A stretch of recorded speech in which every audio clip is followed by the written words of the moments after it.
the upsell value in your customers. A lot of people, when they get called for something, you know, just a house wash or whatever, they're really quick to just give the price and go out there, do the job and get paid, which is great. That's not a problem.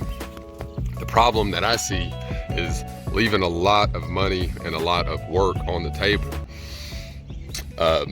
Case in point is this customer, all they asked about was a house wash. And I explained to them that, you know, getting that property cleaned up and getting that curb appeal boosted up, making that good first impression really helps the market value and can raise it up to 10%. So after talking and working on that relationship and doing the education rather than the sell, the customer asked about, well, how much is it to take care of the roof? And how much is it to get the windows clean?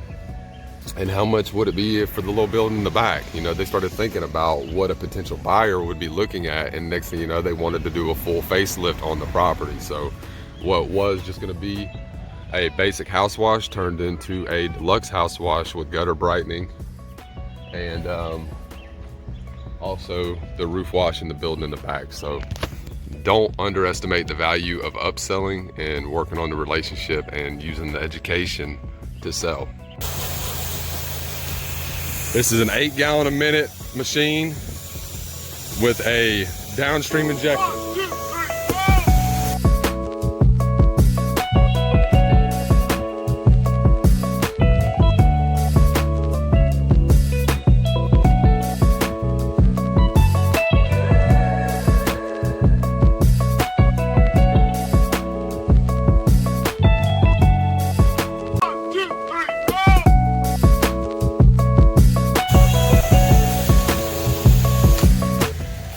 So I want to point out something. If you notice the technique that I was using, once I got to that soffit and that fascia, it's very important because up inside that soffit up there is the exposed attic. So whenever you're applying that final, you know, you always want to start from the bottom of the house and work your way up, applying that soap, making sure you're getting up you're getting enough velocity to penetrate underneath the siding just partially, but not enough to actually go up in the weep holes, because what that's going to create is a lot of dirt and trash leaking down, causing callbacks, not to mention moisture behind the siding. We don't want that. Back to the soffits. Now, we don't want any type of moisture getting up in those soffits because that's the attic. So the technique that I use is you get at a very, very large angle and make sure that you're using some finesse when you're applying that soap and doing the rinse. And I'll demonstrate that one more time. Right, so you've seen what I did there. I just kind of got at a real hard angle. That way there was not enough force going behind that water to actually get up in the soffit. And what you want to do is go both ways when you do this method. Go down this way and then come back with the angle and go back up this way. That way you're not missing any of the little nooks and crannies up in the soffit. So just got done with that little job. It's raining pretty bad here. You know, they were calling for a lot of rain and everybody was freaking out. Oh God, I've had both customers call me, oh, we're gonna have to reschedule. I said, well, actually we don't. The rain helps out the process as long as it's not a torrential downpour. And you know, I went out there and got it done. It was a little bit of rain, but like I said, that kind of helps keep everything wet, plants.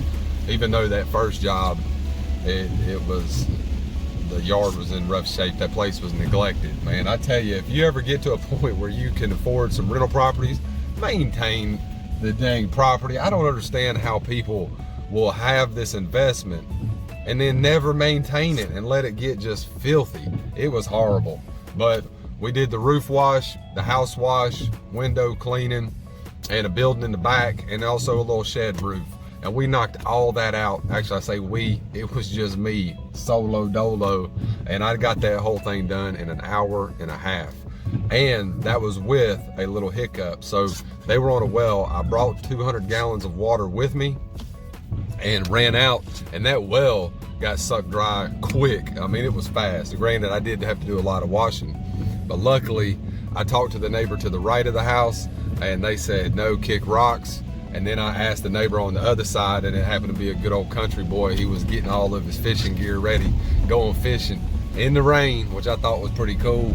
And yeah, so he ended up letting me get about 100 gallons of water. I tried to pay him, he wouldn't take no money. So I told him, I gave him my card, said, hey, You know, I live close to the lake, Lake Wiley, and I told him, hey, hit me up anytime. I'll hook you up with some tackle or a fishing pole or something as a thank you.